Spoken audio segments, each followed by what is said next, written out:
Talisay City Fire Office mga katropa. Padayog imbestigar sa sunog. Nagbilin og 3.1 or 11 milyones ka pisos ka danyos.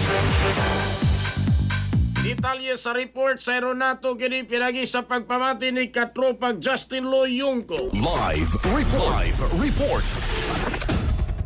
Hangtuturo nagpadayon paghihapon ang investigasyon sa Talisay City Fire Station na kuno sa hinungdan sa sunog nga miulbo sa usa ka warehouse pasado alas 10 sa buntag ni atong Pebrero 22, 2026 dito sa may barangay San Roque, Dakbayan sa Talisay. Kahinumduman sa alas 10:52 sa udto na dawat ang alarma sa kabumbiruhan na hinungdan nga dili kini nilang girespondihan sa alas 10:54 gisaka dayon kini sa unang alarma gumikan sa kadako sa kayo gisaka dayon kini sa ikaduhang alarma sa alas 11:09 og nakontrol kini sa alas 11:30 sa udto. Human nga gikumbati sa mga kabomberuhan ang maong sunog sa alas 11:40 gideklarar kini nga fire out.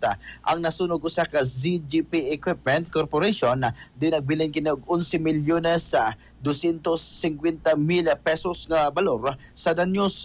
Padayon ang investigasyon sa Talisay City Fire Station na mga katropa ayaw kalimot kanunay sa pag-inom og Santon Plus Kapamex kay kini adun gusto bringa og suya powder. Santon Plus Kapamex ka pinatambal pa alang sa naghihusang Pilipino para sa Pilipinas. Inyong katropa Justin Loyungco, XFM News. XFM report.